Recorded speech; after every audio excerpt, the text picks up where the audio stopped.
এইমাত্র পাওয়া খবর, আরও একটি গোপন তথ্য ফাঁস হলো। বেরিয়ে এলো আয়নাঘরের ভয়ঙ্কর সব কর্মকাণ্ড। সেই সব কর্মকাণ্ডগুলো এতটাই ভয়ঙ্কর যে সেখানে বন্দী থাকা ব্যক্তিদের উপরে চলত অমানসিক নির্যাতন। এমনকি তাদের প্রত্যেক দিন একাধিকবার তাদের গোপন অঙ্গে কারেন্ট শক দেওয়া হতো। এমনকি একবেলা খাবার দেওয়া হলেও দেওয়া হতো না পানি।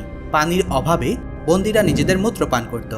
এমনকি নির্যাতনের এক পর্যায়ে যে বন্দীদের চোখ, কিডনি, লিভার তাদের দেহ থেকে খুলে নেওয়া হতো। আর এগুলো বিদেশে রপ্তানি করে প্রচুর টাকা আয় করত শেখ হাসিনার ছত্রছায়ায় থাকা ডিজিএফআই।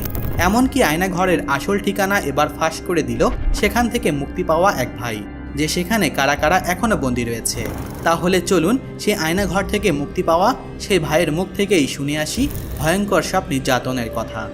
এখানে যারা আসে তারা আর ফেরত যায় না, সারা শুধু অর্ডার দেয়, যা কিছু করি আমরা করি।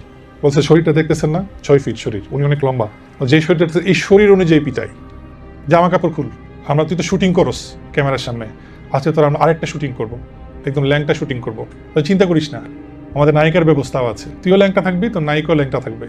একজন নিয়ে আসছে শক, যেটা ইলেকট্রিক শক, 2টা ইলেকট্রিক শক নিয়ে আমার চুলের উপর দিয়ে আওয়াজ হচ্ছে, ইলেকট্রিক শক ঠাস ঠাস করে আওয়াজ হচ্ছে। কতজনকে তারা মারছে এবং গুম করছে সেই বিবরণ আমাকে দিচ্ছিল। আমি রেবে যখন ছিলাম আমি চেয়েছিলাম যে আমি রিটায়ারমেন্টে যাব, তো প্রধানমন্ত্রী তো আমার ছাড়তেছে না, তোর প্রধানমন্ত্রী আমার এই না ডিজিএফআইতে ঢোকাইল, এটা ওনার মুখের কথা। সবার একটা ধারণা যে ডিজিএফআই এর মেইন হেডকোয়ার্টারটা হচ্ছে যে 14 তলা বিল্ডিংটা গ্লাসের, ওইটা কি মনে করছে যে আয়নাঘর। হঠাৎ করে ফেব্রুয়ারির 4 তারিখ আমার কাছে প্রথম ফোনটা আসে বিভিন্ন নাম্বার থেকে।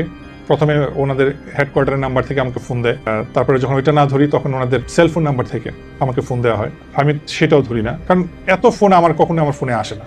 7 তারিখে শুধুমাত্র একটা দিনই মনে আমাকে ফোন করা হয় নাই। তো আমি তখন বলতেছি দেখো এগুলা ফাইজলামি করছে, আমরা ডিসকাস করছিলাম আর কি, যে আমি আমার ওয়াইফ যে এগুলো কোনো স্ক্যাম মনে হয়, স্ক্যাম কোনো একটা বাজে উদ্দেশ্য নিয়ে ফোন দিচ্ছে, এরকম কিছু একটা। এই তো আজকে তো ফোন দিল না। 7 তারিখ ফোন দেওয়া নাই, 8 তারিখ থেকে আবার ফোন দেওয়া শুরু। 8 তারিখে ফোন দিল, আবার 9 তারিখে গ্যাপ, 9 তারিখে ফোন দেওয়া নাই, 10 তারিখ থেকে আবার ফোন। 12 তারিখে আমার ওয়াইফকে ফোন দেওয়া হলো, ফোন দিয়ে আমার ওয়াইফকে নানান রকমের, প্রথমে তো থ্রেড দেয় নাই, প্রথমে ভাবি আসসালামু আলাইকুম, উনি ওনার পরিচয় দিয়েছে, আমার নাম নওফেল। আমার ওয়াইফ জানতে চাচ্ছে আপনার নাম বলেন, আপনার নাম বলছেন না কেন, আপনি ফোন দিয়েছেন, আপনার পরিচয় তো বলবেন আগে, আপনি পরিচয় ছাড়া আপনি কিসের কি। তো বলছি যে আমার নাম নওফেল, এরকম বললো।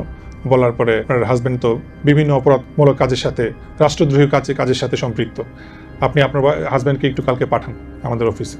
আমার ওয়াইফ বলতেছে যে কেন আমার হাজব্যান্ড ওখানে যাবে কেন, আপনার পরিচয় কি। আমার ওয়াইফ বলছে আপনি সেটা আগে বলেন, দরকার আপনি আমার বাসায় আসেন, কি বলতে চান সামনাসামনি কথা বলি। আর যদি সেটাও যদি না পারেন, আপনি তো পুরুষ মানুষ, আপনি রেস্টুরেন্টে বসেন, কালকে কোথাও বসি আমরা, সেখানে কথা বলি। তো অবশ্যই বসবো আমরা, হাজব্যান্ডকে একটু পাঠান, আমরা ওনার সাথে একটু কথা বলবো, অনেক দাওয়াত খাওয়া যাবে, অনেক কিছু করা যাবে। তো এইভাবে করলো। তারপর বলতেছে যে ভাবি একটু রাখেন, আমার স্যার আমাকে ডাকছে, আমি আপনাকে আবার 5 মিনিট পরে ফোন দিচ্ছি, এই বলে ফোনটা রেখে দিল। তো মানে ফোন রাখার আগে বলতেছে যে আপনি কিন্তু 5 মিনিট পরে ফোন দিবেন, আমার ওয়াইফ বলছে, আমি আপনার কলের জন্য ওয়েট করছি। তো জি ভাবি আমি কল দিচ্ছি।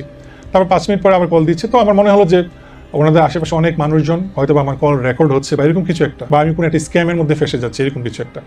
আবার ফোন দিল, তো যে ভাবি ভালোভাবেই বলছি, ভদ্রভাবেই বলছি, আপনি কালকে আসে এই আপনার হাজব্যান্ডকে পাঠান, আমরা বেশিক্ষণ সময় নিব না, 10 মিনিট কথা বলবো, আপনি তো এই এলাকাতেই পড়াশোনা করেছেন, এখানে স্কুলে পড়েছেন, আদমজিতে কলেজে পড়েছেন, মানে ওর ব্যাপারে অনেক ইনফরমেশন জানে। বলে যে ঠিক আছে, আপনি, আমার ওয়াইফ তখন বিরক্ত হয়ে ফোনটা রেখে দিছে। তো এইভাবে গেল। 13 তারিখে তখন থেকে আমাদের মধ্যে কেমন একটা সিচুয়েশনটা কেমন খারাপ হচ্ছে আর কি, আস্তে আস্তে বাসার সিচুয়েশনটা। তো 13 তারিখে হঠাৎ করে, তখন পর্যন্ত আমরা আমাদের অন্যান্য ফ্যামিলি মেম্বার থেকে ব্যাপারগুলো জানাইনি। 13 তারিখে আমি ঈশান নামাজ পড়ে বাসায় ঢুকলাম, বাসা ভর্তি মানুষ।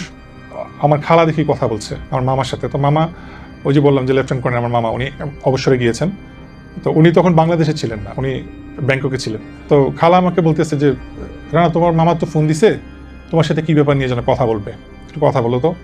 তারপর আমি পাশের রুমে গেলাম, পাশের রুমে গিয়ে মামার সাথে কথা বলছি। মামা আমাকে বলতেছে যে তুই এই নামে কাউকে চিনোস, এই যে একজন লেফটেন্যান্ট কর্নেল আমাকে ফোন দিয়েছে। আমি বললাম যে কে, আমি তো চিনি না। যে আমাকে ফোন দিচ্ছে, তোকে যাইতে বলতেছে। তো আমি জিজ্ঞেস করলাম যে কী রিজন। তো বললো যে স্যার আপনাকে বলা যাবে না, আমরা তো যে কোনো কারণেই মানুষকে ডাকতে পারি, আপনি তো আমাদের প্রসিডিওর জানেনই, যে কোনো কাজে আমরা ডাকতে পারি। তো আমাকে এইভাবে বলছে, আমাকে খুব রিকোয়েস্ট করে বলছে। আবার এটাও বলছে আমাদের আর 2 দিন আছে, আমাদের শিফটটা যদি আমাকে মানে আমার কাছে আসে, মানে উনি যদি আসেন তাহলে ভালো হবে, যদি এই কাজটা যদি অন্য কেউ নেয়, মানে অন্য শিফট কারো কাছে যদি পড়ে, তাহলে তখন এটা স্যার আমাদের হাতে আর থাকবে না। আমার মামাকে এটা বলছে আর কি, মানে আমাদের কাছে উনি আছেন, খুব উনি সেফ থাকবেন, বাট অন্য কেউ যদি এই কেসটা হ্যান্ডেল করে তাহলে আমরা বলতে পারছি না সেটা কি হবে। তো এটা কাইন্ড অফ একটা থ্রেড, মামাকে একটা থ্রেড দিল। তারপরে মামা আমাকে বললো যে ভাগ্নে একটা কাজ কর, ওরা তো রাষ্ট্রীয় প্রতিরক্ষা গোয়েন্দা সংস্থা, ওনারা অনেক কারণেই ডাকতে পারে, কোনো কিছু ব্যাপারে যদি জিজ্ঞাসাবাদ করতে চায়, ওনারা তো ল অ্যান্ড এনফোর্সমেন্ট এজেন্সি একমাত্র পিএম মেনটেন করে, ওনাদের কোনো আইন আদালতের কোনো বিষয় নাই, একদম সরাসরি শেখ হাসিনা এটা মেনটেন করে। সো ওনারা যদি ডাকে কোনো কারণে আমরা যেতে বাধ্য, এটা আমার মামা বলতেছে, তুই যা, সমস্যা নাই। উনি বলছে আমার সাথে ফোনে লাইনে থাকবে, বললো যে 10 মিনিটের বেশি রাখবে না, তুই নাস্তা করবি, চা খাবি, কথা বলবি, আমার সাথে ওনার লাইনে থাকবে। ঠিক আছে, রাতটা খুব বাজে গেল আমাদের ফ্যামিলির মধ্যে। তখনই জানলো যে এরকম কেউ আমাদেরকে প্রায় লাস্ট 15 দিন ধরে ডিস্টার্ব করছে, ফোন দিচ্ছে, ব্ল্যাঙ্ক কল আসতেছে বিভিন্নভাবে। আমরা আজকে 15 দিন ধরে খুব মানে ডিস্টার্ব, ফ্যামিলি মেম্বাররা তখনই জানলো। তারপরে বাসায় একটা খুব বাজে একটা অবস্থা। তো মামা আবার বলে দিল, মামারই একজন মামার সাথে কাজ করে, আগে আর্মিতেই উনি ছিলেন। মামা বললো যে তুমি যাবা ওর সাথে, মানে তুমি থাকলে ওর একটু ভালো লাগবে, সমস্যা নাই। ওই আঙ্কেলকে, যে আঙ্কেল আমার সাথে যাবেন, সে আঙ্কেল আবার দেখলাম যে আমার খালাকে ফোন দিচ্ছে, বারবার ফোন দিয়ে বলতেছে যে ওনাদের স্যাররা আমাদের সাথে কন্ট্যাক্ট করতেছে, ওইখান থেকে ডিজিএফআর এর স্যাররা কন্ট্যাক্ট করতেছে, ওনারা হচ্ছে মানে কর্নেল, ব্রিগেডিয়ার জেনারেল টাইপের আর কি। ওই পোস্টের লোকজন আমাদেরকে যোগাযোগ করছে, ওনাদের একটা পছন্দ আছে, একটা মানে ওনাদের একটা ডিমান্ড আছে। ডিমান্ডটা কি? ওনারা একটু লেটেস্ট আইফোনটা চাচ্ছে, যদি এটা দিয়ে দেয় ওরা আর যেতে হবে না, মানে আমাকে আর যেতে হবে না কালকে সকালে। তো ওনার ছেলে মেয়েরা পছন্দ করে আইফোন লেটেস্ট। তো আমার বাসায় তখন আমার ওয়াইফের জন্য আমি 15 Pro Max, যেটা লেটেস্ট যেটা আইফোন, ওইটা কিনলাম ওর জন্য, ওকে গিফট করবো। ওইটা আমার ওয়াইফ তখন শুনলো, তো বলছে আমার কোনো দরকার নাই, আমার ফোন দিয়ে দাও, কোনো সমস্যা নাই, তোমার যাওয়ার দরকার নেই, ফোন দিয়ে ঝামেলা বিদায় করবো, টাকা পয়সা লাগবে, টাকা পয়সা লাগলে টাকা পয়সা দিয়ে দাও, এভাবে বলতেছে আমার ওয়াইফ। সকাল হলো, সকালে আমি ফজর নামাজ পড়লাম, তাহাজ্জুদ পড়লাম, 6টার দিকে বের হলাম আমি, আমার ওয়াইফের সাথে, আমার ওয়াইফের ফ্রেন্ড আছে সাথে। মিরপুরে নামলাম, মিরপুরে আমার এক খালা থাকে, ওনার বাসায় গেলাম।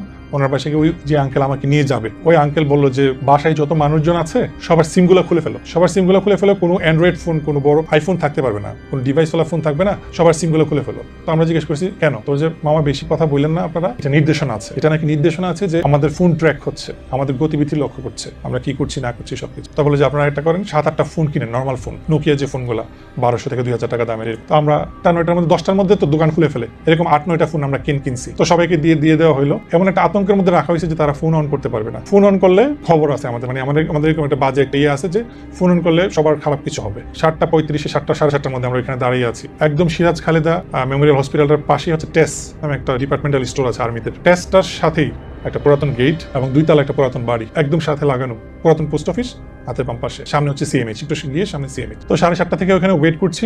8টার সময় যখন আমি ঢুকবো তখন অলরেডি দেখলাম যে ওনাদের যে খাতা থাকে, লিস্ট করে, নাম লিস্ট করে, যেখানে ওইখানে আমার নাম লেখা, রানা এন্ট্রি, মানে আমি এন্ট্রি করবো, এই টাইমে আমার এন্ট্রি। আমি গিয়ে সাইন করলাম। যখন ঢুকলাম তখন এয়ারপোর্টের মতো স্ক্যান করা হলো, যখন ইমিগ্রেশন ঢুকি না, যখন সিকিউরিটি চেক ইনে আমরা যাই, পুরো স্ক্যান করা হলো। আমার ওয়ালেট ফোন টোন যা আছে ওনারা রেখে দিল, ওই আঙ্কেলও সবকিছু রেখে দিল, রেখে ওনাকে যে রিসিপশন রুমটা ছিল ওইখানে বসায় রাখলো, আমাকে শুধু ঢুকতে দিল, বলে যে আপনি না, কিন্তু কথা ছিল উনিও সাথে যাবে, 10 মিনিট মামা ফোনে লাইনে থাকবে, ওই আঙ্কেলের সামনে আমাকে যা জিজ্ঞাসাবাদ করবে, তারপর আমাকে ছেড়ে দিবে। ওই আঙ্কেলকে বললো যে আপনি না, শুধু উনি যাবে।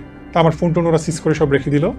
স্ক্যান করে যখন ঢুকলাম আমি, তখন দেখলাম যে 60-70s এরকম একটা পুরাতন বাড়ি, 2 তলার বাড়ি, মানে আমি যতটুকু আমার তাকানোর মধ্যে প্যান করতে পারছি আমি দেখতে পারছি। তারপর নিচে দেখলাম অনেকগুলা পুরাতন মডেলের পাজেরো গাড়ি, নর্মাল গাড়িগুলো ছিল, একটু পুরাতন মডেলের, নতুন কোনো গাড়ি পেলাম না। 2 তলা একটা বাড়ি, এর ভিতরেই ওনাদের যে মেইন আয়না। আমার কাছে যেটা মনে হয়েছে যে 14 তলা যে কচু ক্ষেতের যে হেডকোয়ার্টারটা, এটা আমার কাছে মনে হচ্ছে সেটা ওনাদের অফিসারদের একটা অফিস, মানে যেখানে ওনারা অফিস করে, ওইখানেও থাকতে পারে, ওইটার ব্যাপারে আমি জানি না, ওইখানেও আয়নাঘর থাকতে পারে। আমার কাছে যেটা মনে হয়েছে এটাই হচ্ছে ওদের মেইন। তারপরে গিয়ে আমি একটা রুমে বসলাম, রুমটার মধ্যে 2টা সোফা, একটা সামনে 2 জন বসার মতো, পিছনে 2 জন বসার মতো, 2 পাশে 2টা সিসিটিভি ক্যামেরা, একটা জানালা আছে। তখন আমি ওয়াশরুমের জায়গাটা, সামনে একটা ওয়াশরুমের ইয়ে আছে, তো ওইটা তখন আমি জানি না। আমি গিয়ে বসলাম, নর্মালি বসে আর্মিদের বিভিন্ন ম্যাগাজিনগুলো আমি পড়ছি, বই টই ছিল শেলফের মধ্যে, নিয়ে আমি একটা ম্যাগাজিন পড়ছি। ভাবে হাফ এন আওয়ার চলে গেল। হাফ এন আওয়ার চলে যাওয়ার পরে ওনাদের একটা অফিসার আসছে, একদম সুটেড বুটেড, টাই পরা, ব্ল্যাক স্যুট, এসে আমার সামনে বসে আমাকে জিজ্ঞেস করছে, রানা ভাইয়া না? ও আচ্ছা আচ্ছা। উনি আমাকে পা থেকে মাথা পর্যন্ত দেখছে, আমিও ওনাকে দেখলাম। ওনাকে আমি জিজ্ঞেস করলাম যে স্যার আপনি কি আমাকে কল করেছিলেন? বলছে সেটা আপনার জানার দরকার না কে কল। তা আমি বললাম যে আপনি কি মেজর মাহবুব? তো বললো যে কথা বলার দরকার নাই, স্যার যা বলার স্যার এসে বলবে। তারপর উনি কিছুক্ষণ বসেছিল, বসে আমার বিভিন্ন ক্রস কোয়েশনিং করছে। করিডোরে উনি বের হয়ে গেল। বের হয়ে যাওয়ার পরে এর 15-20 মিনিট পরে আমি তখন অলরেডি বসে একদম নর্মাল, একদম নির্ভার নিশ্চিন্তে আমি, কারণ আমি জানি যে ওনারা আসলে 10 মিনিট কথা বলবে আমার সাথে, তারপর তো আমি বাসায় চলে আসবো। আমার সবকিছু নর্মাল। আজকে যে আমার এত বড় একটা অনুষ্ঠান, আমার অ্যানিভার্সারি অনুষ্ঠান সবকিছু ঠিক আমার মাথায় ওইটা একটা বারের জন্য কাজ করে নাই যে ওরা আজকের দিনটা আমার সাথে ম্যাচ করবে ভয়াবহভাবে। ওনাদের যে মেইন অফিসার যে উনি আসলো, উনি একটা ক্রিম কালারের স্যুট পরা ছিল, টাই পরা, ওনারা সবাই স্যুট পরা, আর কোমরের মধ্যে একটা পিস্তল আর ওনাদের ডিজিএফআই আইডি কার্ড ঝুলছে প্রত্যেকের কোমরের মধ্যে। তারপরে এসে বসলো, বসার পরে আমাকে বলতেছে, হেই ডু ইউ নো এটা কোন জায়গা? ইংলিশে আমাকে বলছে। তাই মনে হচ্ছে না আমি জানি না। তো বললো যে জানার কথা না। আমার বলতেছে জানার কথা না। তারপরে উনি এইভাবে বসে বসে আমাকে বলতেছে, ক্যান্সার চিনেন তো না? ধরেন পায়ের মধ্যে ধরেন ক্যান্সার হইলো, তখন আমরা কি করি? ধরেন আপনার এখানে ক্যান্সার হইলো, আমরা তখন কি করি? পাটা কেটে ফেলে দিই, তাই না? যে আপনি ওই জায়গায় আসেন। এটা হচ্ছে ওনার প্রথম কথা স্টার্ট। তারপরে বললো যে শুরু করেন। আমি বললাম স্যার হোয়াট? কি শুরু করবো? বলছে শুরু করেন, আপনি কি কি করেন, কি কি করছেন সব আমরা জানি। আপনি কি কি লেখালেখি করেন, আপনি কি কি সংগঠনের সাথে আপনি জড়িত, আপনি জঙ্গি সংগঠনের সাথে জড়িত না আরো কি কি সাথে জড়িত, আমরা সব কিছু জানি। এমন ভাবে পাজল করে ফেলছে, মানে আমি ওনাদের কথা কি অ্যান্সার দিব যখন আমি না করতেছি যে আমি এটা করি নাই বা এটা আমি জানি না। ওনাদের দেখতাম যে ফেসের মধ্যে একটা ভয়াবহ একটা রূপ, যখনই আমি না করি বা বলি যেটা আমি করি নাই বা এটা আমি জানি না, তখন দেখলাম যে ওনারা আমার প্রতি খুব ক্ষেপে যাচ্ছে, এমন একটা অবস্থা। তারপরে আমাকে বলতেছে সবকিছু আপনি শেয়ার করেন, নাহলে এই আসছেন আর কিন্তু আপনি যেতে পারবেন। পুরো টোটাল অ্যাটমসফিয়ারটা এরকম ভয়ঙ্কর ছিল, আমি বুঝতে পারছিলাম যে আমি খুব কোনো একটা বড় কিছুতে আমি ফেসে যাচ্ছি, মানে আমি এটা আমার বারবার মনে হচ্ছে, এবং সেটা আমার লাইফ থ্রেটেনিং, খুব ভয়াবহ কিছু একটা হতে যাচ্ছে। ফোন কই, আপনার ডিভাইস কই, আমার বাসায় কি কি ডিভাইস আছে? আমি বললাম আমার বাসায় আমার ফোন আছে, আমার আইপ্যাড আছে, আমার ওয়াইফের ফোন আছে, আর বাসায় কম্পিউটার ল্যাপটপ এগুলো আছে। তো বলো যে আমাদের তো এগুলো লাগবে, আমাদের এগুলো লাগবে বলে ওনারা বলে যে আপনার ফোনটা কই, ফোনটা দেন। আমার ফোনটা নিয়ে নিল ওনাদের কাছে। ফোনটা নিয়ে ওনারা আমার সোশ্যাল মিডিয়ার প্রত্যেকটা ইয়েতে আমার পাসওয়ার্ডগুলো ওনারা একটা কাগজ দিল, কাগজের মধ্যে লিখতে বললো। আমি আমার সোশ্যাল মিডিয়ার পাসওয়ার্ড সবকিছু আমি ওনাদেরকে একটা পর্যায়ে বলছিলাম যে আপনারা আমার সোশ্যাল মিডিয়াতে আপনারা কেন ঢুকবেন? তা বলে যে কোনো কথা বলবেন না, একদম মেরে ফেল। ওনারা আমার সোশ্যাল মিডিয়াতে ঢুকলো, আমার পাসওয়ার্ড নিয়ে প্রত্যেকটা ইয়েতে ঢুকলো। হঠাৎ করে বললো যে আমার বাসায় ফোন দিয়ে বলে যে আপনি আপনার বাকি ফোনগুলো, আপনার বাসায় কি কি ডিভাইস আছে এগুলো নিয়ে আসতে বলে। তারপরে আমি আমার ওয়াইফকে ফোন দিলাম, বাসার ফোন আর তোমার ফোন যা যা আছে এগুলা নিয়ে আসো। তো আমার ওয়াইফ ফোন নিয়ে আসলো। তো মোহাম্মদপুর থেকে ক্যান্টনমেন্টে আসা, ওই দিন আবার ভ্যালেন্টাইন্স ডে, রাস্তায় হিউজ জ্যাম, ও একটা মেয়ে মানুষ, রাস্তায় গাড়িও ওইভাবে অ্যাভেলেবেল না, আমাদের যেহেতু কার নাই, সো সিএনজি ছাড়া কোনো ভরসা নাই। সো ওই মুহূর্তে সিএনজি পাওয়াটা খুব টাফ ছিল, কারণ আমি ওনাদের কাছে বন্দি, ও বাসায় এত কিছু টেক কেয়ার করতেছে, বাসায় যে কেউ রান করবে এই বিষয়গুলোতে, কারণ অন্যান্য বিষয়গুলোতে ওনাদের টেক কেয়ার করতে হবে। তো ও ফোনগুলো নিয়ে আসলো, নিয়ে এসে ওনাদের কাছে দিল। ওনাদের একটা লোক আসছে, বাইকে করে আসছে। পরে আমি যেটা শুনতে পারলাম, যারা এই ডিভাইসগুলো পিক করলো, জাহাঙ্গীর গেটে আসলো, ওই যে ক্যাপ্টেন্স যে রেস্টুরেন্টে, ওইখানে দাঁড়াইতে ওরা বললো, ওইখান থেকে ডিভাইসগুলো নিল, বলে যে আপনি চলে যান, আমাদের স্যার সবকিছু হওয়ার পরে ওকে ছেড়ে দিবে। তারপরে আমার ওয়াইফ, ও তো একদিক দিয়ে কানাকাটি, খুবই বাজে অবস্থা, ও এখান থেকে যাবে না এমন একটা অবস্থা। আমার ওয়াইফের সাথে ওর একটা ফ্রেন্ড ছিল, ও কোনো মধ্যে বুঝাই টুঝে একবার প্রথমবারের মতো বাসায় নিয়ে গেল। ওর তখনও থ্রেট দেওয়া হয়েছে যে বাসায় গিয়ে যেন ও কাউকে কিছু না বলে। ও বাসায় গেল, বাসায় গিয়ে 5 মিনিটও বসতে পারলো না। ওই মুহূর্তে আবার আমাকে দিয়ে ফোন করে বলা হলো যে পাসপোর্ট লাগবে, আমার পাসপোর্ট লাগবে। আমার পাসপোর্ট চাওয়া হলো। আমি আমার ওয়াইফকে তখন আবার ফোন দিলাম, মানে ওরাই ফোনটা দিল, ফোন সব কিছু তো ওদের কাছে, আমার ফোনটা দিল, আপনি আমার ওয়াইফকে বলেন, কারণ আমার পাসপোর্টে আমি বলছি যে আমি দেশের বাইরে পড়াশোনা করেছি, আমার ইউকে ভিসা আছে সব কিছু। তো বলে যে এই ওর পাসপোর্টটা নিয়ে। আমি আমার ওয়াইফকে ফোন দিলাম, বললাম যে তুমি পাসপোর্টটা নিয়ে আসো। তারপরে ও পাসপোর্টটা নিয়ে আসলো আবার এইভাবে মোহাম্মদপুর থেকে। তারপরে যখন পাসপোর্টটা দিয়ে যখন দাঁড়ায় রইলো, আবার কিছুক্ষণ পরে বললো যে বাসায় আর কি ডিভাইস আছে। তারপরে ওরা কাইন্ড অফ তুই তুকারিতে চলে আসলো, এর আগ পর্যন্ত আপনিতে ছিল, তুই তুকারিতে চলে আসলো।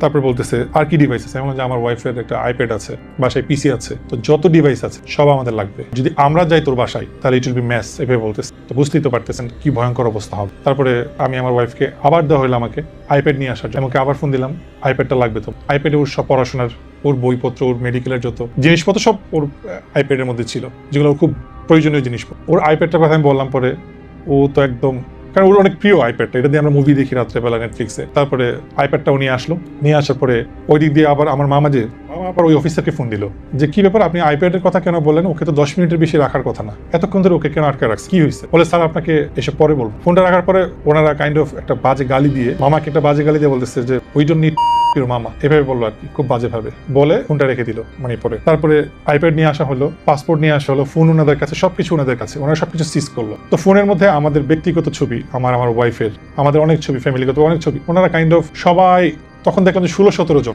আসছে, এক একজনকে দাওয়াত দিয়ে আনে, যেভাবে আনে ফোন দিয়ে ধরেন এক একজন এক এক জায়গায় ছিল দায়িত্বরত, তাদেরকে ফোন দিয়ে এই তুমি কই আছো, এভাবে প্রায় 16-17 জনকে ডেকে নিয়ে আসছে। কেউ পায়ে উপরে এভাবে পা উপরে তুলে বসছে সোফার উপরে, কেউ এভাবে কারো ঘাড়ে হাত দিয়ে, মানে এটা যেন একটা, আমি যেন একটা জলসা ঘর, একটা তামাশা ঘর, আমি একটা তামাশার মধ্যে পড়ে গেছি। সবাই কাইন্ড অফ আমাকে নিয়ে একটা তামাশা এক পর্যায়ে আমাকে বলতেছে জামা কাপড় খুল, আমরা তুই তো শুটিং করস, আজকে তোর আমরা আরেকটা শুটিং করবো, একদম ল্যাংটা শুটিং করবো। চিন্তা করিস না, আমাদের নায়িকার ব্যবস্থাও আছে, তুইও ল্যাংটা থাকবি, তোর নায়িকাও ল্যাংটা থাকবে, আমরা শুটিং করবো এখন। তারপরে আমার জামা কাপড় খুলতে নিছিল, ঠিক ওই মুহূর্তে আমাদের মহিলা একটা অফিসার বলতেছে, কি স্যার শুটিং করছেন নাকি? তো বলছে জি জি ম্যাম। তো ওই মহিলাটা ঢুকছে পরে, আমি তো এইভাবে ছিলাম, আমি তো দেখি নাই, বাট ভয়েসটা শুনলাম। ওই মহিলার কারণে হয়তো আমার জামা কাপড়টা খোলা হয় না। আর কিছুক্ষণ পরেই সবাইকে দাঁড়া করে এলো, যে অফিসারগুলো ছিল, ওনাদেরকে দেখে আমার বেশ কয়েকজনকে মনে হয়েছে তারা বাংলাদেশি না, তাদের অ্যাকসেন্ট, বডি ল্যাঙ্গুয়েজ, আমাদের বাংলাদেশিদের ফিগার তো আমরা জানি। তো এক একজনকে পরিচয় দিচ্ছিল, মানে তাদের মানে এক একজনের আইডেন্টিটিটা এইভাবে ওনারা বলতেছিল যে আমি এতটা এনকাউন্টার করছি। একজন বলতেছে, প্রথম যে বলছে আপনি আমার চিনেন না এখনো, কিন্তু এখন চিনি, এই হাত দিয়ে 157 জনকে এনকাউন্টার, 157 জনকে এনকাউন্টার। আরেকজন বলতেছে 154 স্যার, আরেকজন বলতেছে স্যার আমার 60-এর উপরে। এভাবে সবাই মানে কতজনকে তারা মারছে এবং গুম করছে সেই বিবরণ আমাকে দিচ্ছিল। এইভাবে কন্টিনিউয়াসলি দিল, দেওয়ার পরে তারা চলে গেল। তারপরে 3টা অফিসার পুরো টাইমটাতে ছিল। এর আগে যতক্ষণ তামাশা করার আমার সাথে, আমাকে মেন্টালি টর্চার করার সেটা করছে। তারপরে তারা দিস্তার পর দিস্তা কাগজ, সাদা কাগজ নিয়ে আসছে আমার কাছে, বলে যে আপনি লেখালেখি পছন্দ করেন, আজকে আপনার ইতিহাস লিখেন, যত মনে চাই ইতিহাস লিখেন, বাট সত্য লিখতে হবে। দিয়ে আমাকে এতগুলো সাদা পেপার দিল, কাগজ দিল। আমি বললাম যে কি লিখবো? বলে যে আপনি এটা করছেন জঙ্গি, এটা করছেন, এটার সাথে জড়িত ছিলেন, জামাত শিবির, আপনি এই পোস্ট করছেন, এই সবকিছু আপনি লিখেন। তা আমি আমার কাইন্ড অফ ফোর্সফুলি সবকিছু করাচ্ছে, লিখাচ্ছে, এই করছে। লিখে দেখে আবার ওনারা পড়ে, একজনকে শোনায়, মানে স্কুলের পড়ার মতো আর কি, একজনকে শোনাচ্ছে। বলছে আবার লেখে। আমি ভাবলাম যে হয়তো আমার লেখায় কোনো ভুল হয়েছে, এই জন্য আমাকে আবার লিখতে বলছে। 2বার গেল, 2বার আবার লিখলাম, সেম জিনিসগুলো লিখলাম, অনেকগুলো পেজ লিখলাম। লিখার পরে ধরেন সবসময় তো এক সেন্সে আমি লিখতেছি না তা না, একটা মিস্টেক হইতে পারে, একটা অক্ষর বা একটা লাইন বা একটা সেন্টেন্স বা একটা ওয়ার্ড মিস হতে পারে।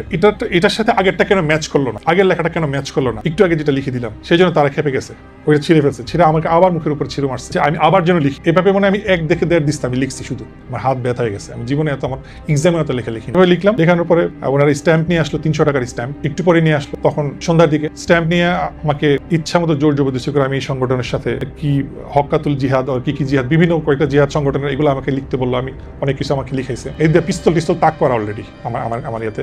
এর একটু পরেই আমি যখন স্টেটমেন্টটা দিলাম, লিখে দিলাম, লেখা দেওয়ার পরে ওনারা একজনকে বললো যাও জিনিস নিয়ে আসো, কথাটা ছিল এটা এইভাবে। তো একজন গেল, একটু ইয়াং টাইপের একটা ছেলে ওনাদের ভিতরেই। তারপরে কয়েকজনকে ফোন দিল, এইভাবে কয়েকজনকে ফোন দিল, এক একজনের কাছে এক এক জিনিসপত্র। একজন নিয়ে আসছে শক, যেটা ইলেকট্রিক শক প্যাকেট, নতুন একটা প্যাকেট, পলিথিন থেকে বের করে সুন্দর করে এইভাবে আমাকে দেখাচ্ছে, আমার কাছে এনে এইভাবে দেখাচ্ছে, মানে আমার মুখের কাছে এসে আমাকে এভাবে ভয় দেখাচ্ছে। তারপরে আরো কয়েকজনে মিলে এমন কিছু অস্ত্র নিয়ে আসছে, যে অস্ত্রগুলো আমি নেটফ্লিক্সে থ্রিলার মুভিতে, সাইকো থ্রিলার মুভিতে আমি দেখেছি।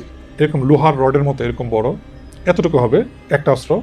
এটা চতুর্দিকে লোহার কাটার মতো, চতুর্দিকে শুধু ধরার মতো একটা স্টিকের মতো এই জায়গাটা আছে, আর পুরো জায়গাটা হচ্ছে লোহা দিয়ে, চতুর্দিকে লোহা। এটা একটা দেখলাম। হরর থ্রিলার মুভিতে যেগুলো দেখি, সাইকো থ্রিলার মুভিগুলোতে যেগুলো টর্চার সেলগুলোতে যেইগুলো ইউজ করা হয়, আমি বাংলাদেশে কোনোদিন চিন্তা করি না যে এরকম কোনো অস্ত্র বা এরকম কিছু আছে। এমন টাইপের কিছু প্লাস বা কাটার, যেগুলো দিয়ে নখ কাটা হয়, নখ তুলে ফেলা হয়, জিব্বা তুলে ফেলা হয়, চোখ তুলে ফেলা হয়, বিভিন্ন রকমের, মানে এভাবে রাখছে একটা জায়গার মধ্যে, এটা মানে আমার চোখের সামনে রাখছে। এগুলো 20 থেকে 25টা হবে, মানে এই অস্ত্র আমি আমার জন্মের পর কোনোদিন দেখি। এগুলো রাখছে, রাখার পরে একজন এসে আমার এখানে পা তুলছে, পা তুলে আমার চুলের উপর দিয়ে ইলেকট্রিক শর্ট, আমার শরীরে টাচ করে নেই। একটা ভালো জিনিস হয়েছে, সেটা এই 2 দিন ওদের কাছে ছিলাম, আমার বডিতে টাচ করে নেই, কিন্তু ওরা আমাকে ভয় দেখাইছে। একজন এখানে পাটা রাখলো, পাটা রেখে 2টা ইলেকট্রিক শক নিয়ে আমার চুলের উপর দিয়ে আওয়াজ হচ্ছে, ইলেকট্রিক শক ঠাস ঠাস করে আওয়াজ হচ্ছে, কিন্তু আমার গায়ে দিচ্ছে। আরেকজন আসছে হচ্ছে ওই কাটার নিয়ে, যেগুলো দিয়ে জিভ কাটা হয়, ঠোঁট কাটা হয়, নখ কাটা হয়, উপরে ফেলা হয়, এগুলো এসে আমার ঠোঁটের এখানে, আমার দাড়ির এখানে এভাবে এরকম করতেছে। আমি আওয়াজ শুনতেছি, আমার তখন এমন লাগতেছে মনে হচ্ছে আমি পাগল হয়ে যাবো, মানে আমার দমটা তখন বের হয়ে যাচ্ছে, এমন একটা অবস্থা, আত্মাটা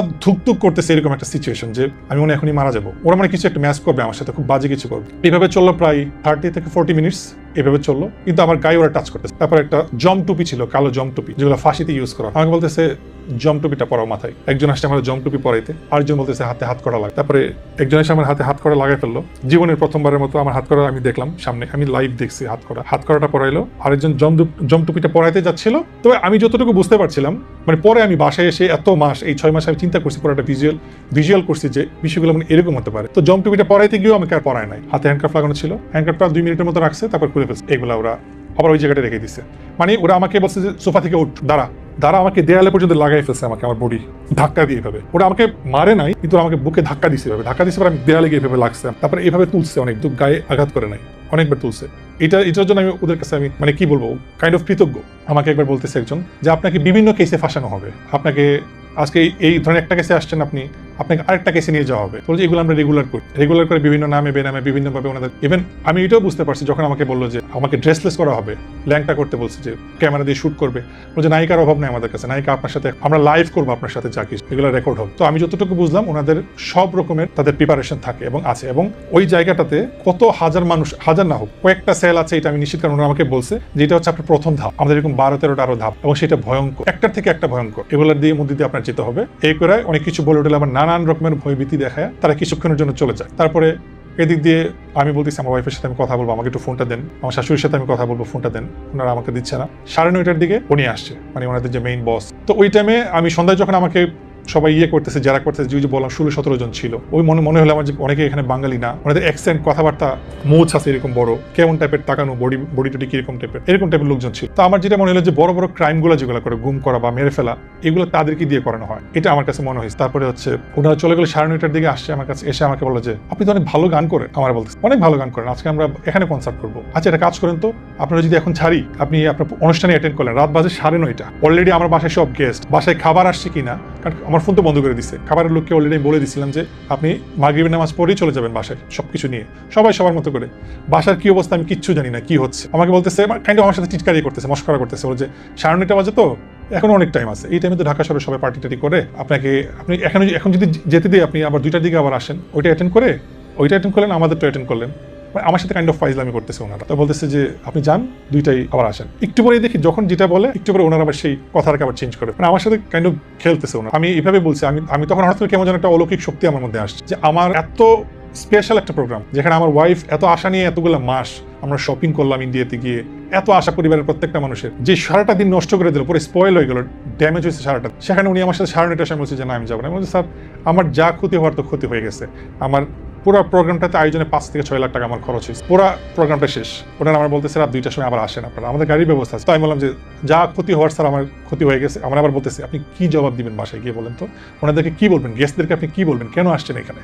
তো বলছে আমরাই বুদ্ধি শিখাই দিব আপনার। তো যে কি বুদ্ধি, আমাকে বলতেছে আপনি একটা বলবেন যে আপনার পাসপোর্ট এমআরপি পাসপোর্ট, তো মানে মেশিন এখন কি পাসপোর্ট, এটা এমআরপি পাসপোর্ট, বলবেন যে আপনার এমআরপি পাসপোর্টের কিছু সমস্যা ছিল, এই জন্য মানে ওরা আমার বিভিন্ন রকমের বুদ্ধি শিখাচ্ছি, আমি বাসায় গিয়ে আমার ফ্যামিলি মেম্বারদেরকে আমি বলবো। এইভাবে সময় তো যাচ্ছিল, ঘন্টার পর ঘন্টা যাচ্ছিল। রাত 3টা বাজলো, 3:30 বাজলো, যখন ফজরের আজান দিল তখন আমাকে বলতেছে যে আপনি নামাজ কালাম পড়েন, তো নামাজ পড়ে নেন, দোয়া টোয়া করে নেন। যে 2জন আমাকে পাহারা দিচ্ছিল তারা বলতেছে স্যার কিন্তু বাসায় যেতে পারে না আপনার জন্য, সকালে কি হবে আপনার, এটা আমরা কি কল্পনা করতে পারি না। তো স্যার কিন্তু আজকে আপনার জন্যই সারা রাত, ইভেন আমরা কেউই ঘুমাইতে পারিনি, কেউ যেতে পারিনি।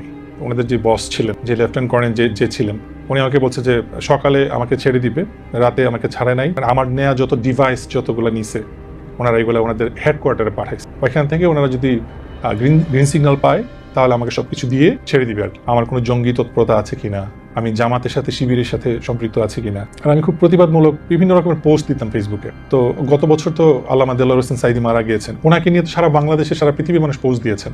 আমি ওনার একনিষ্ঠ একজন ভক্ত, ওনার ওয়াজ শুনতে যেতাম ছোটবেলা থেকেই, আমার ফ্যামিলিও ভক্ত ছিল। তো সেই ফিলিংসটা থেকে আমি ওনাকে নিয়ে একটা পোস্ট দিয়েছি, ওনারা এটাও কোট করেছে, মেনশন করে। তারপর হচ্ছে আমি মাদ্রাসায় পড়েছি, আমি মাদ্রাসা থেকে দাখিল পাস করেছি, ওই ব্যাকগ্রাউন্ডটা ওনারা জানে। তার মানে আমি জঙ্গি সংগঠনের সাথে, বাসায় ওনারা তল্লাশি চালাবে, আমাকে বলছে যে এখনো সময় আছে, বাসায় আর কি ডিভাইস আছে ডিভাইসগুলা আমাদেরকে দিয়ে দেন, যদি আমরা সার্চ করে কিছু পাই ইট উইল বি ম্যাস, ভয়ঙ্কর কিছু হবে, এটা আমরা ওই পর্যন্ত যেতে চাই। তারপর সকাল যখন হলো, সকাল হওয়ার পরে উনি ঘুম থেকে উঠলো, মানে ন্যাপ থেকে উঠলো, উঠে আমাকে বলতেছে স্যার আপনার তো আমার সাথে ব্রেকফাস্ট করার কথা, তারপর আমার বাসায় যাওয়ার, তারপর উনি চলে গেল। এটা হচ্ছে 15 ফেব্রুয়ারি 2024। তো সকাল থেকে নিয়ে আমি ওই সোফাটাতে যেখানে এসে প্রথম বসছি, ওইখানে এসে বসছি, নতুন আরেকজন অফিসার আসছে, আর্মিদের হেয়ার কাট যেরকম থাকে, ক্যাজুয়াল টি শার্ট পরা, একটা জিন্স পরা, উনি জিজ্ঞেস করতেছে কোথায় পড়াশোনা করছেন, আমার ব্যাপারে জিজ্ঞেস করছে, আমি অ্যান্সার দিচ্ছি। তারপর ফোন টিপছে, আমি আবার ওনাকে জিজ্ঞেস করছি এই যে সারা রাত এখানে আপনারা ডিউটি করেন, আপনাদের আসলে এক্সাক্ট টাইমটা কোন টাইমে আপনারা অফিস করেন? বলছে আমাদের কোনো টাইম নাই, আমরা ঘুমাইও না।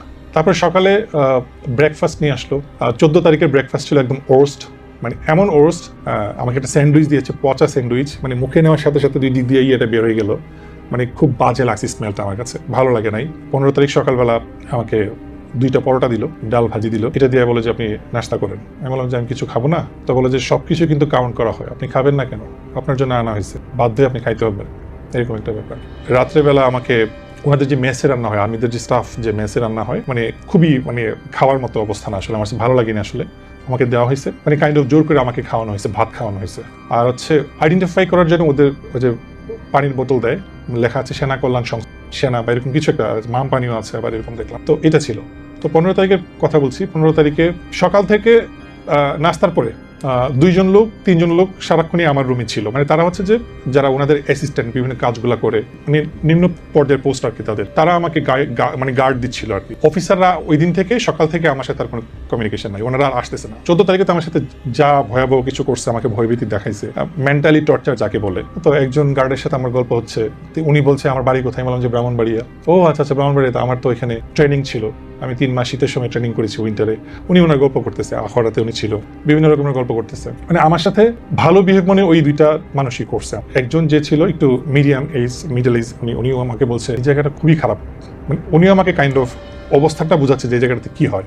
উনি আমাকে এমন কিছু ইনফরমেশন দিয়ে দেয় যেটা এখন আমি শুনতে পাচ্ছি চতুর্দিকে, যে আসলে কতটা ব্রুটাল ওয়ে, কত কি করে আর কি মানুষের সাথে, এবং আয়না ঘরে আসলে এক্সাক্ট। ওনারা তখন বলছে যে এখানে যারা আসে তারা আর ফেরত যায় না, আপনি কি জন্য আসছেন সেটা জানি না।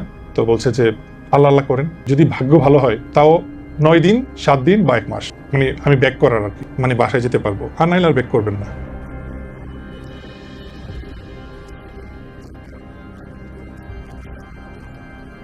ওনারা শুধু এটাই বললো যে প্রচুর, মানে এই প্রচুর দিয়ে আমি বুঝতে পারি যে এখানে থাউজেন্ডস এবং। উনি কিছুক্ষণ গল্প টল্প করলো, গল্প টল্প করার পরে ধরেন উনি ওয়াশরুমে গেল বা লাঞ্চ ব্রেকে গেল বা কোনো কিছুর জন্য গেল, আরেকজনকে দিয়ে গেল। উনি আবার আমার সাথে গল্প, ভালো বিহেভ করতেছে, কথাবার্তা বলতেছে। আর উনি আবার এমন এমন গল্প করতেছে যে ধরেন ওনাদের বসদের সাথে ওনারা সাথে আছে, ওনাদের একটু পাওয়ার আছে, যা ইচ্ছা তা ওনারা করতে পারে এই ডিজিএফ এর নাম ভাঙিয়ে। তো ওনারা আবার বলতেছে যে আমার গ্রামে এমন একটা কিছু হয়েছিল, জায়গা সম্পত্তি নিয়ে বিভিন্ন কিছু নিয়ে অনেকগুলো টাকা এক জায়গায় পেতাম, তো টাকাটা দিচ্ছিল না। ও তো জানে না যে আমি আসলে কোন জায়গায় কাজ করি। তা আমি আমার বসকে বললাম যে স্যার 15-20 লাখ টাকা তো আমার জায়গার দাম, এরকম এরকম টাকাটা দিচ্ছে না, কি করতে পারি? তো বস আমার বলছে, এভাবে ইশারা দিয়ে বলছে।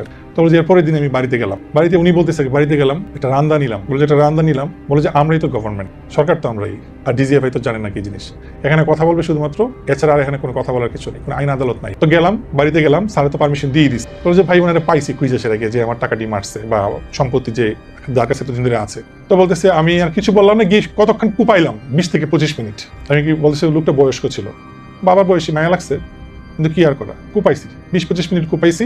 তারপর স্যারের ফোন দিয়েছি, স্যার বলতেছে যে চলে, বলছে টাকাও নিছি, হেরে মারছিও, টাকাও পাইছি, এইভাবে আমাকে শোনাইতেছে। তো বলছে স্যারের মাথাটা আজকে নষ্ট আছে, দেখা হচ্ছে আপনার জন্য ঘুমাইতে পারে না সারা রাত, তার কিন্তু 2 তালাতে কিন্তু খুব চিল্লাচিল্লি করতেছে আমাদের সাথে। স্যার যখন একটু পরে আসবে খুব কেয়ারফুলি আনসার দিয়েন, সাবধানে কথাবার্তা বললেন, নাহলে কি হবে আপনি তো বুঝতেই পারতেছেন। বলতেছে যে স্যাররা শুধু অর্ডার দেয়, যা কিছু করি আমরা করি। বলছে শরীরটা দেখতেছেন না, 6 ফিট শরীর, উনি অনেক লম্বা, যে শরীরটা এই শরীর অনুযায়ী পিটাই। তারপর বলতেছে যে এটা তো আপনার একটা মানে এটা হলো আপনার অভ্যর্থনা কক্ষ। আমরা বলতেছে এটা এখানে এমন এমন রুম আছে, যে রুম আপনি দেখলে আপনি নিজেই সেন্সলেস হয়ে যাবেন। মানে আমাকে এমন ভাবে উনি কথা বলতেছে, এবং এটা শুধু গল্প না, খুশ গল্প না, এটা আসলেই আছে। তো ওই দিক দিয়ে যে আমাদের বাসার লোকজনের সাথে তারা কমিউনিকেশন করে, টাকা পয়সার লেনদেন করতেছে, এটা তো আমরা জানি না, আমি জানি না। ওই মুহূর্তে আমি বাসায় সেগুলো শুনছি। তো ওই সকাল থেকে ওই স্যার যারা 14 তারিখে যে 3জন ছিল অফিসার ছিল, তাদের চেহারা আর আমি দেখি না। ওই সারাদিন চলে গেছে, কারণ ওই সারাদিন তারা আমার ফ্যামিলির সাথে ডিল করছে, কত লাখ টাকা দিলে আমাকে ছাড়বে। সারাদিন কোনো কমিউনিকেশন নাই, আমার সামনে আসে না, একটু একটু আসে, আইসে একটা বলতেছে যে ল্যাপটপটা এখানে আছে, আপনি ধরেন নাই তো, আমার বলতেছে পাশে একটা ল্যাপটপ রাখা ছিল ওনাদেরই, যেটা দিয়ে আমার ফেসবুক দেখছে, আমার অ্যাক্টিভিটি দেখছে, আপনি ভালো গানও করেন, আপনি তো অনেক মিউজিক ভিডিও আছে, এভাবে বলতেছে। হ্যাঁ, তো ধরেন নাই তো, আমি তো রাতে ছিলাম না এখানে, নেবার আমি ধরি না, কেন ধরবো? আমি ল্যাপটপটা নিয়ে ওনাকে আমি মানে আরেকজন যে অফিসার ছিল তাকে আমি ওই মূর্তি দেখছি, তারপর সে চলে গেল। ওনার চেহারা দেখি না আমি মোটামুটি বিকেল পর্যন্ত, আর ওনাদের কার্ড দেখি, কারণ ওনারা তখন আমার ফ্যামিলির সাথে ডিলিং বেস্ট। আমার ফ্যামিলির লোকজনকে বলতেছে এই ব্যাংকে যান, এই ব্যাংকে এত টাকা দেন, আমাদের বসকে এত টাকা দিতে হবে, আমাদের স্যারকে এত টাকা দিতে হবে, অন্য এলে মানবে না। তারপর কি করছে, আমার যে ওয়ালেট সব নিয়ে গেছে, আমার ডেবিট কার্ড, আমার ক্রেডিট কার্ড, এভরিথিং তারা নিয়ে নিছে। নিয়ে কোন কোন ব্যাংকে আমার কত টাকা আছে, কত লাখ টাকা আছে, আমার ভিজিটিং কার্ড দেখে দেখে বলতেছে আপনি আর কি কি কাজের সাথে জড়িত আছেন বলেন। মানে এই বিষয়গুলো ওনারা জানতেছে যে আমার ব্যাংক ব্যালেন্সটা কতটা হেলদি। আমার সবকিছু নিয়ে চলে গেল, ডেবিট কার্ড, আমার ক্রেডিট কার্ড, ক্যাশ টাকা ছিল কিছু, এগুলো ওনাদের কাছেই। আমার 4টা আইফোন, যেটা আমার ওয়াইফকে আমি ইউনিভার্সিটি গিফট করার জন্য এনেছিলাম আমি ইউএস থেকে, সেই ফোনটা পর্যন্ত তারা তাদের কাছে নিয়ে নিল। তারপরে এভাবে সকাল চলে গেল, দুপুর সন্ধ্যা হয়ে গেল। সন্ধ্যায় ওনারা একটুখানে আসছে, এসে আবার আমার সাথে বসে বসে সিগারেট খাচ্ছে, খুশ গল্প করতেছে। এদিক দিয়ে আমার ফ্যামিলি মেম্বারদের সাথে ওনাদের কথা হয়েছে। আমার মামাও ওনাকে অনেকবার ফোন দিয়েছে, কথা বলেছে যে কখন ছাড়বেন, কি অবস্থা। তো স্যার কিছু নর্মাল কোয়েশ্চেন ছিল, তো স্যার ছেড়ে দিব, আসছে ঠিক আছে। মানে মামাকে ওনারা তুচ্ছতা ছিল করতেছে, এরকম একটা ব্যাপার। 14 তারিখে তো খুব বাজে বিহেভ করছে, মামার ফোনও ধরে নাই, রেসপন্সও করে নাই অনেকভাবে, কারণ মামা একজন আর্মি অফিসার। তারা এরকম, তাদের কিন্তু মানে কোর্সমেটই ধরতে গেলে একসাথে। আমার ফ্যামিলির সাথে তারা লিটারালি একটা গেম খেলছে। বাসায় যে মহিলা মানুষগুলো ছিল, আমার ওয়াইফ, আমার খালা, অন্যান্যরা যারা আত্মীয় স্বজন আরও যারা ছিল, তাদেরকে দৌড়ায় বারবার ক্যান্টনমেন্টে নিয়ে আসছে।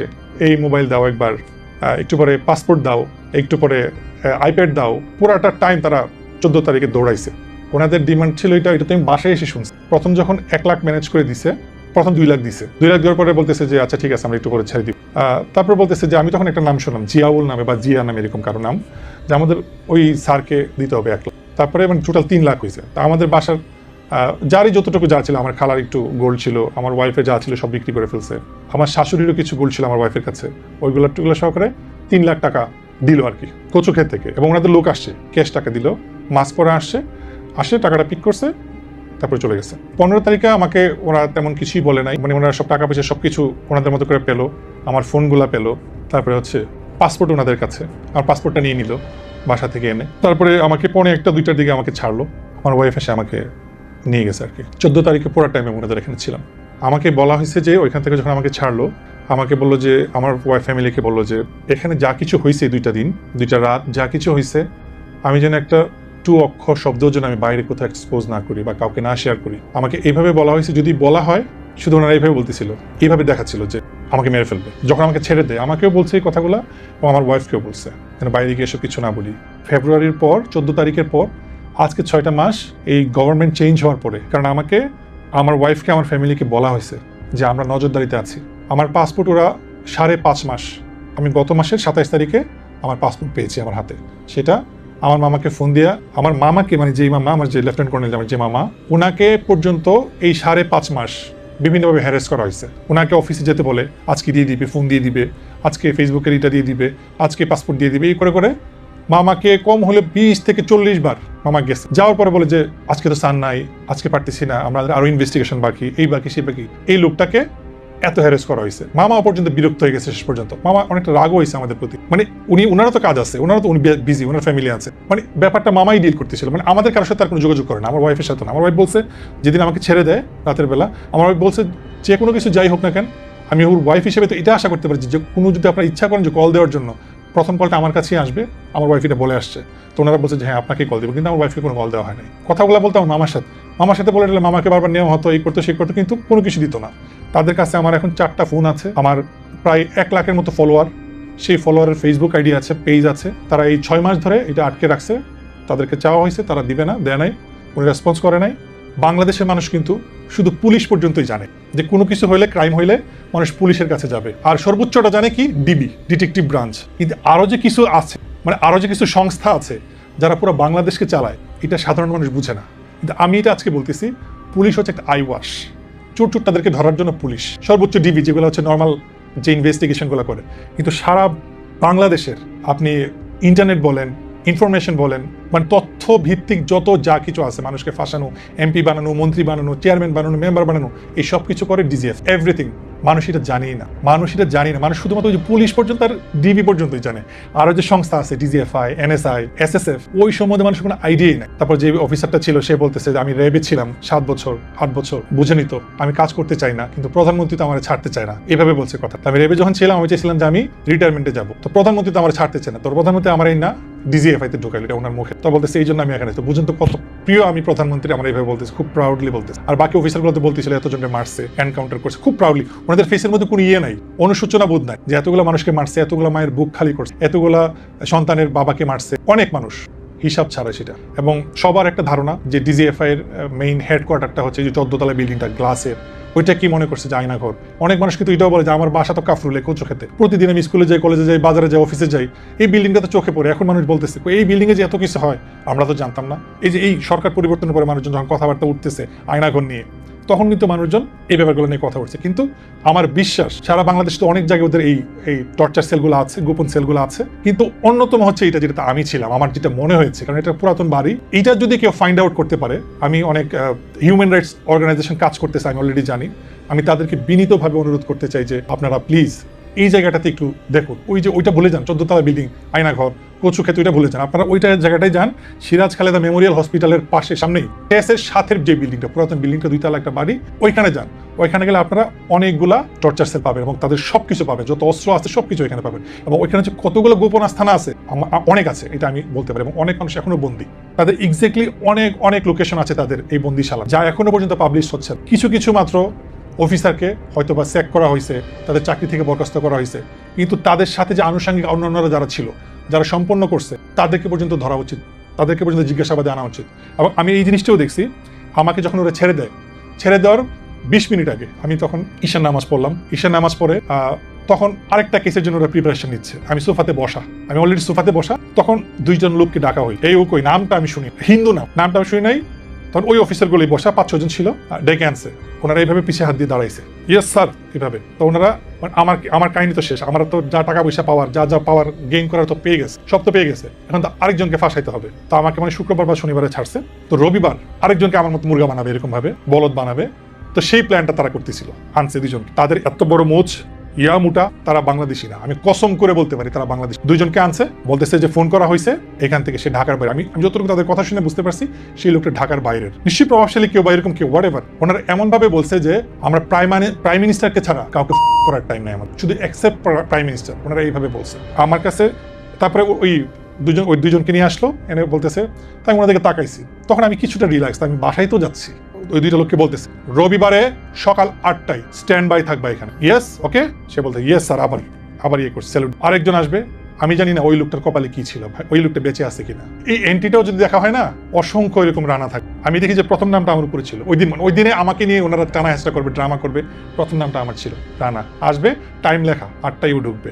ওই লোকটা যখন পৃষ্ঠাগুলো উল্টা ছিল, অসংখ্য এত বড় খাতাটা, হাজিরা খাতা থাকে না, এত বড় হাজিরা খাতাটা, সবগুলাতে কোনোটাতে দেখলাম রেড মার্ক দেওয়া, কোনোটাতে ব্লু মার্ক বা কালো এরকম দেওয়া, এভাবে দেওয়া আর কি। এরা আসছে এখানে, কিন্তু আমার বিশ্বাস বা খুঁজ নেওয়া উচিত তারা আদৌ তাদের বাসায় ফিরে গেছে কিনা, যারা এখানে আসছে। এখন একটা সাহস আসছে যে আমি কথা বলতে পারছি, আমি চিন্তা করতে পারি না যে এই বিষয়গুলো নিয়ে আমি কোনোদিন কথা বলবো। তাই আমার বিশ্বাস, আমার ইচ্ছা যে আমার এই বিষয়গুলো অন্যদের মতো দেখা হবে। শুনলেন তো কতটা ভয়ঙ্কর কর্মকাণ্ড হতো আয়না ঘরের ভেতরে, কতটা মানসিক অমানসিক নির্যাতন করা হতো বন্দীদের।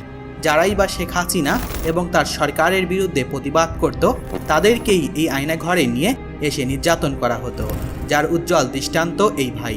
আয়না ঘরের কঠোর নির্যাতনের ব্যাপারে আপনার যদি কোনো মন্তব্য থেকে থাকে, তাহলে অবশ্যই কমেন্ট বক্সে কমেন্ট করে জানাতে পারেন।